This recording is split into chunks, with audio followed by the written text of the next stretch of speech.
So my talk on immunization in pregnancy, some papers refer to the term maternal immunization. The reason that this topic interested me was, for me, there was a big gap in my knowledge regarding the issue. And on some visits to some of the private gynecologists in the past, I realized that there was some gaps there as well. And it doesn't seem that everyone knows what to do and what is safe and what is not safe. It's not a particularly big topic, but I think there's some important things that we can touch on. Now, just to start off, if we think of some of the great inventions that have happened in the world, like the wheel or the telephone, that is the first telephone, electricity, some may say beer, and vaccinations has to fall into that as one of the great medical discoveries. If we think of a disease, and if you get the disease and it develops to you having immunity against the disease, but you have to go through the symptoms, you have to fight the disease, you may have some morbidity and even some mortality. Vaccinations prevents all of that by giving you immunity against the disease without the risk the disease comes with. And we can see what effect vaccination has had in the world if we look at what it's done to tetanus globally since vaccinations has been introduced, what it has done to pertussis, basically the same picture, diphtheria as well, and then the most significant one I would say is polio, where just 30 years ago 125 countries still had polio, and today there are only 3 countries left where polio exists. And if you want to know, they are Afghanistan, Pakistan, and Nigeria.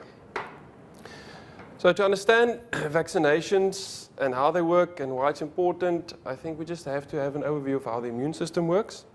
The immune system is the system that protects us against infection, whether it be from bacteria, viruses, fungi, or even cancerous cells. And it can be divided into 2 components, the innate, or this non-specific, and also the adaptive immune system. Now, the innate system, the non-specific system, is our first line of defense. It consists of physical barriers like the skin, the mucous membranes in the respiratory tract, lysozymes that are secreted in the eye, in the saliva of the mouth, and also stomach acid. I haven't included vaginal secretions, also an important part of that. But if these barriers are breached, there are also internal mechanisms, which includes inflammation with increased blood flow, cytokines, leads to improved healing, and also phagocytes, where neutrophils ingest foreign bodies and they die, which causes formation of pus, and also macrophages, which are bigger cells that also ingest pathogens. The other cells involved in internal mechanisms are natural killer cells, which kills target cells by identifying the antibodies on the surface or the MCH complexes or the lack thereof, and also dendritic cells which help activate the adaptive immune system. Now, the adaptive immune system, the main cells of the adaptive immune system are the bone marrow derived lymphocytes, the B cells and the T cells. And the B cells, also referred to as humoral immunity, they produce antibodies. And once exposed to a pathogen, these B cells produce antibodies that go to work, but it takes time. So first exposure takes about 7 to 10 days. So it's not as quick as the non-specific system. And these antibodies then bind to the pathogens and prevent them from doing exhibiting the action on cells. They also lead them to other immune cells to ingest or kill them. The most important thing for immunity is that B cells form memory cells once the initial response is gone, where they stay in the body and recognize a disease in the future and then eliminate them before we can even feel those symptoms. The T cells, once all of our defenses is gone and the cells are actually infected or have started to become cancerous, our T cells helps eliminating those cells. So the cytotoxic T cells kills the cells that are infected or have started to become cancerous, but they're also T helper cells, and they amplify the response of both the cells in the innate and the adaptive system. And there is also regulatory T cells that clamps down to prevent autoimmunity. So to summarize, our body recognizes pathogens, they form antibodies, they form memory cells, and in future they recognize those cells again if exposed, and that's how we develop immunity. So what is immunity? It is resistance to disease, and there's two types of immunity, active immunity and passive immunity. Active immunity is where our own body develops their own antibodies, and that can either be after being exposed to a disease or by vaccination. And passive immunity is when we are transferred antibodies passively, either by injection or, in case of mothers, transplacental or through breastfeeding. But it is, however, temporarily only as the body doesn't form its own antibodies. So just looking at the different types of vaccines, we put them into 4 categories. Live vaccines. These vaccines contain living organisms that have been weakened through many processes in the lab. They cannot replicate, they usually don't replicate, but they can replicate, but if they do, they don't replicate well, but they still have enough to mount an immune response. And this is our best form of vaccination, as it provides lifelong immunity. Because of the live organisms, they are contraindicated in pregnancy because of the theoretical risk to the fetus, and also in immunocompromised people with the risk of actually replicating. Examples of live viruses are measles, mumps, rubella, and also varicella. Then the killed vaccines or inactivated. These pathogens also go to the lab. Heat and chemicals basically kill the pathogen, so they cannot replicate when injected or given. They're not as good as the live vaccine, so they need multiple boosters, but they are safe in pregnancy. And examples of them are polio, rabies, and also hepatitis A. Then the next 2 are also inactivated, but they are listed separately. Toxoids. These diseases are caused by a toxoid released by the bacteria. Now this toxoid is inactivated and then used. It's also safe in pregnancy, with examples being diphtheria and also tetanus. And then the 4th one is subunit or conjugate vaccines, where only a piece of the pathogen is taken. And also inactivated, still enough to cause an immune response, which is also safe in pregnancy. And they include influenza, pertussis, and hepatitis. And just a summary of the difference between the live and the killed vaccines. The live vaccines are the better vaccines. They are more potent. You only require a single dose. But they can revert to the virulent form in some cases, and are less stable. Now, why should we, as obstetricians, care about all of this? Because we do act as the primary caregivers in many instances. And came across an article in the United States where they compared obstetricians to family physicians and also internal internists, and they do actually, in more than half the cases, act more than primary caregivers than both of those two. And Prof always talks about pregnant women elevate their care into a certain level when they fall pregnant. So we look at the dipsticks, we look at the history, we look at their blood pressure, and we actually can identify disease that no one would have identified if they didn't fall pregnant. And we can assess those ladies' vaccination and then whether they need any vaccination, or just advise them and evaluate them. Because these diseases have got complications related to mothers and also the fetus and neonates. In the mother, we know that mothers' immune systems are generally suppressed in pregnancy, and with some of these vaccine-preventable diseases, there are increased morbidity and mortality. With a fetus, if the mother gets infected with these diseases, they can develop congenital anomalies. And they can have IUGR, go into preterm birth, and also fetal demise. And for the neonate are also at risk because they don't have that passive immunity from the mother to develop these diseases then. So there is a big period of vulnerability if the babies don't have these passive immunity for these diseases. The first vaccination is given at 6 weeks, which means those babies are exposed for that duration. The first vaccine is given at birth, BCG, but the other one's also only at 6 weeks. So babies need passive immunity to prevent severe morbidity there. So the role of the obstetrician, we should assess a pregnant mother's immunization status. What have they been exposed to? We can do serological markers. We can assess their risk for specific diseases that we may advise them to immunize against, and also then implement that. During pregnancy, we can group them into 3 big groups. Vaccinations that are specifically indicated during pregnancy, those that are contraindicated, and those that are recommended in special circumstances. So these specially indicated in pregnancy vaccine, pertussis is the first one. Bordetella pertussis is the bacterium that causes this lower respiratory tract infection in children. It's also known as a whooping cough, or referred to some as the 100-day cough, because that's how long these babies can cough for. And the largest morbidity mortality is found in infants younger than 3 months.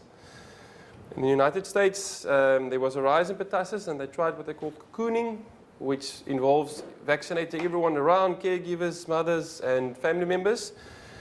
Didn't make an impact on the disease, so they reverted to immunizing mothers who didn't get the vaccine in the past, which didn't make an impact. Also, they then changed to everyone should get the vaccination, irrespective of whether they were vaccinated before or not. Like I said, the first one is only done at 6 weeks, so babies need that passive immunity. In South Africa, we don't really know the true burden of the disease. We think it's underreported and also under-recognized, but it is reported in all 9 provinces. Diphtheria, or there was Afrikaans word witseerkeel, referred to that. Get these Corynebacterium toxoid causes this disease in the throat and also the upper airway, but it can be fatal. Luckily, it's been almost eradicated in South Africa, but there still are some sporadic cases. In 2017, there were 3 cases in the Western Cape, of which 1 was fatal.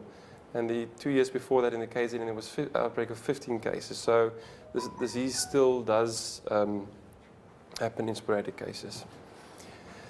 Tetanus, when we think tetanus, we think cutting yourself with a barbed wire or stepping onto a rusty old screw. That's where the virus enters the body through dirty wounds, but also in the neonatal it enters into the umbilicus. And this toxin then affects the brain and nervous system and leads to locked jaw, and we can get it in neonates as well. In South Africa, according to the WHO, maternal and neonatal tetanus has been eliminated. There's still a couple of countries in Africa that does need to achieve this. And polio, I mentioned earlier, we've actually eliminated it in South Africa and most countries in the world.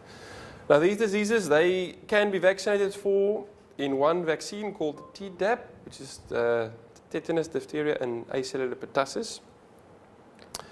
The American College recommendations say that all pregnant women, irrespective of whether they had this vaccine before, should get it in every pregnancy between 27 and 36 weeks. And the earlier you get it in that window, the better it is.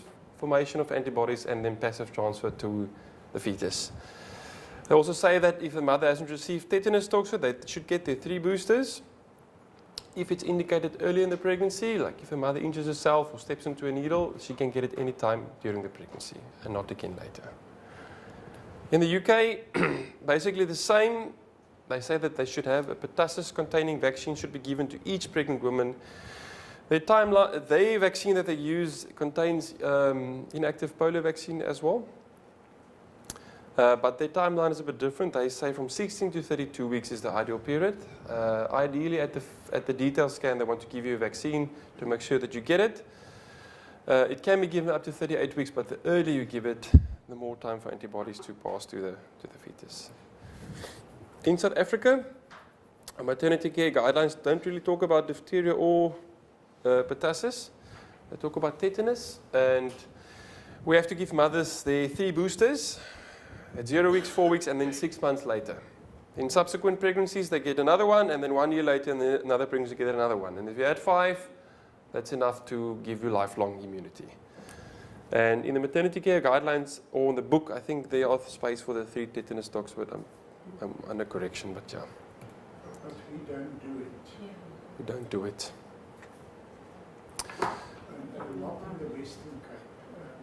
If I may just say, I was surprised when I started working as a registrar in 1982, because in Malawi and in the Littleton's Cape, we were giving it in Malawi, we saw neonatal tetanus.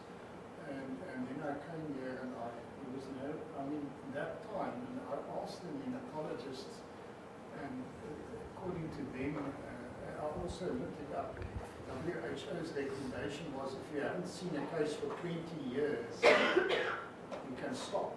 And there was one case in Tdap, and it was a baby transferred from the Northern Cape in that time. But that was the only case I ever know about in this area.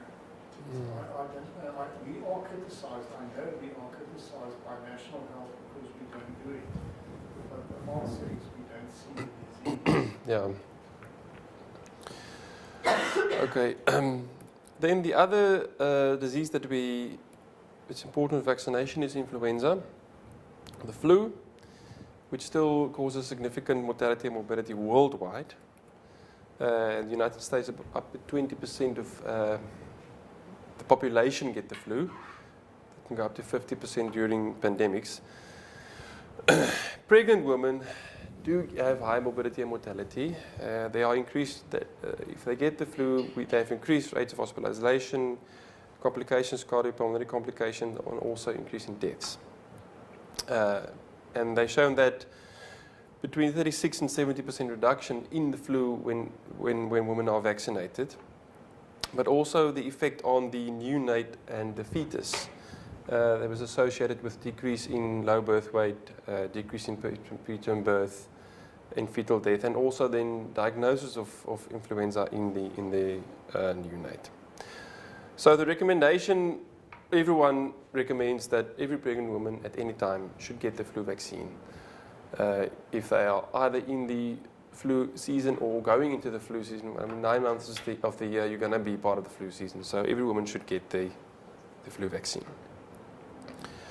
Then the ones that are contraindicated, mumps, measles, and rubella. It's a live vaccine, so there is a theoretical risk that the fetus can be infected. If a woman gets the vaccine and they didn't know that they were pregnant, that's not enough to offer TOP that lady, because no cases has been reported of congenital disease after infection. But it is contraindicated. If women are susceptible, then they should be vaccinated in the postpartum period. And the other one is varicella, which is also a live vaccine. Same as with MMR, inadvertent injection during pregnancy also does not need to have a TOP, but it is contraindicated. Just importantly, immunoglobulins can be given during pregnancy if within 10 days of exposure to a contact. And it's important to vaccinate these women in the postpartum period as well. The other two that are contraindicated to talk about is BCG, which is also a live vaccine. Babies are given BCG at birth, and the human papillomavirus. The particles 6, 11, 16, and 18, inactivated particles, but their safety has not been evaluated, and it's not recommended to be given in pregnancy. If a woman gets her first dose, then the other doses should be postponed until after pregnancy. Vaccines in special circumstances, hepatitis A and hepatitis B are both inactivated vaccines. And they should be given to women who are at high risk for these diseases. So hepatitis A would be women working near sewage or have got long-term liver disease, working with primates like monkeys or apes or chimps. Hepatitis B would be healthcare workers, sex workers, people using drugs at risk of getting, they should be vaccinated for this disease. And then we all should get our boosters, but that includes pregnant women if you're high risk. Rabies is also an inactivated vaccine. If a pregnant lady has a high risk for the disease, then she should be vaccinated. And also post-exposure, if you get bitten by a rogue dog, don't withhold vaccination. That lady needs to get the post-exposure prophylaxis. Meningococcus is a conjugate vaccine, and it's also recommended if there's a high risk. That includes young adults or army people, I don't know if pregnant women or not, but people living in barracks or colleges, young adults are advised to get the vaccine. And also when you travel to areas, they call this the meningitis belt, as is sub-Saharan Africa. Pneumococcus is also recommended. There's a couple of risk factors. HIV is one of them. I haven't really seen people being vaccinated for HIV with pneumococcus, pregnant ladies. But also functional anatomical asplenia, sickle cell disease would be some of the risk factors that would put you at a high risk for pneumococcus. So not routinely recommended, but can be in high risk cases. And then I think you know a little bit of the travel vaccines, the important ones, yellow fever, which is a mosquito-borne disease, and it can be fatal. It's a live vaccine, and it's best to avoid travel to these areas, which are mainly also sub-Saharan Africa and South America. But if you do need to go there, then in discussion with an infectious disease specialist, you can give these ladies a vaccine to prevent. Japanese encephalitis, which is an inactivated vaccine, which is more in the Japan, Asian area. It's also a mosquito-borne disease. Again, if travel needs to be there, vaccination is better than not. And then typhoid fever, which is caused by salmonella. There's no clear-cut boundaries for the disease, but it's mostly developing countries. Rather avoid travel to these areas. And if not, then it's better to vaccinate these women. Just something about breastfeeding. Breastfeeding is not a contraindication or precaution for any vaccination. Inactivated vaccines pose no threat at all. Most of the live vaccines has not been demonstrated in breast milk. Rubella has been isolated, but it usually does not affect the infant, so it's not a contraindication to give the vaccine. Breastfeeding also doesn't have an effect on the vaccine efficacy or safety. And then the two vaccines that we need to consider or give advice in the postpartum period if ladies are susceptible is that of measles, mumps, rubella, and to avoid pregnancy for 20 days after injection. That's the recommendation. And then varicella is 2 doses 4 to 8 weeks apart. We should also avoid pregnancy 4 months after that vaccine. Okay, and that is basically the talk. When I was at the endoscopic workshops, the big endoscopic guys they used the take to work message because we should take this work message to work rather than home. But also we can take it home. Vaccination does save lives. We should assess pregnant women's vaccination status when they do present to us. The flu vaccine should be offered to all pregnant women anytime during pregnancy. And then pertussis, diphtheria, and tetanus should be offered. It depends where you work, which time we should give it, but between 16 and 36 weeks, 37 weeks is the ideal time to allow for passive immunity to the neonate. And then we should assess pregnant women for their specific risks, whether they need hepatitis, whether they need rabies, or some of the travel vaccines that if they're going on a travel trip soon. And then if they are susceptible, we should offer these ladies in the postpartum period measles, mumps, rubella, and also varicella. Just again, the summary of that. Indicated in pregnancy is like influenza, and then the Tdap. Contraindicated is the HPV, measles, varicella, and BCG, and then the middle ones are especially circumstances that we assess pregnant ladies for. Thank you. Thank you, Chairman. Are there any questions? Any comments?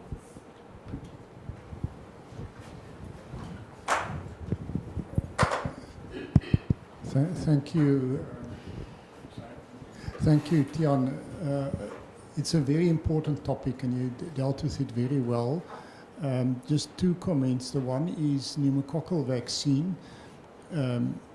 We did plan a study on pneumococcal vaccine and we applied for funding from the Bill and Melinda Gates Foundation because it was going to be a big study, lots of money involved, multi-sites, and we were unsuccessful, and the person that actually evaluated our proposal was a former South African that's now attached to the Bill and Melinda Gates Foundation that's really well versed in vaccines and also pneumococcal vaccines.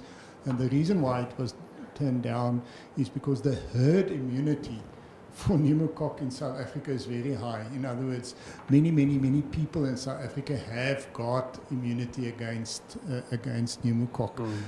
So that's perhaps why it's not so commonly used.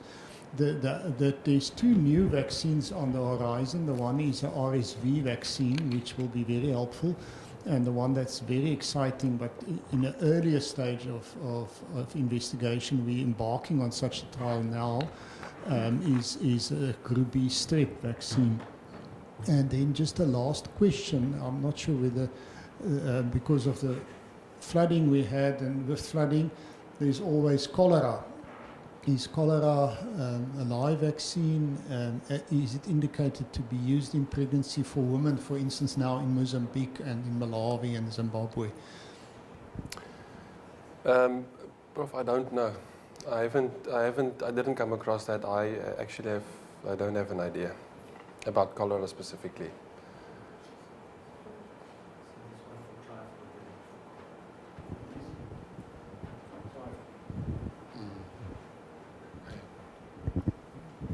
Any other questions or comments? I think after doing the presentation, we were all surprised that when I was pregnant, I wasn't offered the opportunity to have a pertussis immunization. You can have the whole ethical discussion about using the mother as the vector to create immunity for the fetus. But I think it should be something that your obstetrician should discuss with you, and you should then be able to make the choice yourself. No other comments?